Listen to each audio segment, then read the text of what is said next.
135 million euros. 147 Bugatti Veyrons, a private jet, houses around the world, and staff to take care of you, with some change left over. Or you could buy one Mercedes 300 SLR Uhlenhaut. So why is the 300 SLR worth that much? And why is it not the true most expensive car in the world? Let's find out.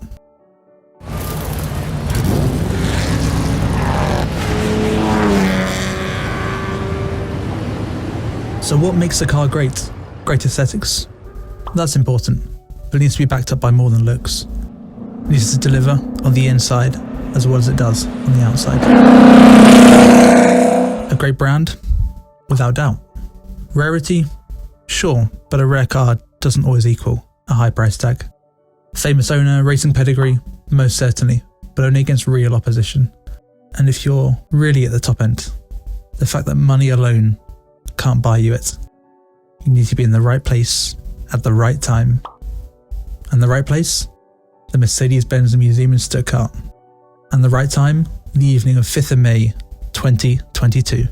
But this story starts earlier. On Sunday the 1st of May, 1955, a silver Mercedes-Benz 300 SLR entered the Mille Miglia, the famed 1,000-mile road race from Brescia to Rome and back. Behind the wheel, English driver Sterling Moss. Beside him, his navigator Dennis Jenkinson. Moss, one of the most famous racing drivers the world over. Dennis Jenkinson, a motoring journalist who devised a pacing system to call out the road ahead, using what was essentially a toilet roll holder, regularly reaching speeds over 170 miles per hour along the public road route. It was so fast that even the planes filming from above couldn't keep up. Just 10 hours, 7 minutes and 48 seconds later, they were back in Brescia, roaring across the finish line. He finished over half an hour ahead of world champion Fangio. The first Briton to win this race, Moss had scored a supreme triumph. And well, that record time's never been beaten, and Sterling remains the only British driver to ever win this iconic race in one of the finest cars in history. 9 300 SLRs were produced by Mercedes, and the mastermind behind it all, a German engineer, Rudolf Uhlenhaut. Well, I say German, he had an English mother and he was born in Highgate, so practically English. Any case, Uhlenhaut commissioned 2 closed versions of that 300 SLR Roadster to be developed ahead of plans to race in the Carrera Pan America, a border-to-border race across Mexico. Those plans never came to fruition. At the end of 1955, Mercedes announced a planned withdrawal from all competitive motorsport.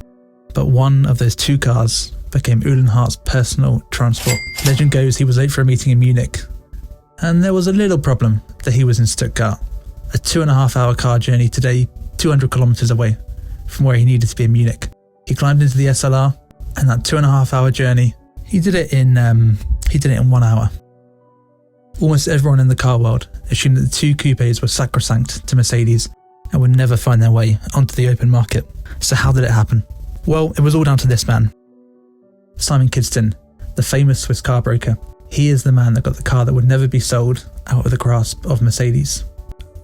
That was what the entire motoring world thought, but times change, and if you don't ask, you'll never know. A long-standing relationship with the Mercedes-Benz Museum helped. But even after 18 months of patient lobbying, we didn't know if or how they would consider letting the 300 SLR out of captivity, until a week before it happened. For everyone involved, and especially the new owner whom we represented, this was a once-in-a-lifetime chance to buy the Mona Lisa. In secret and on behalf of Mercedes-Benz, RM Sotheby's carefully selected fewer than 10 car collectors who were not just wealthy, but would satisfy the strict criteria laid down by the German manufacturer.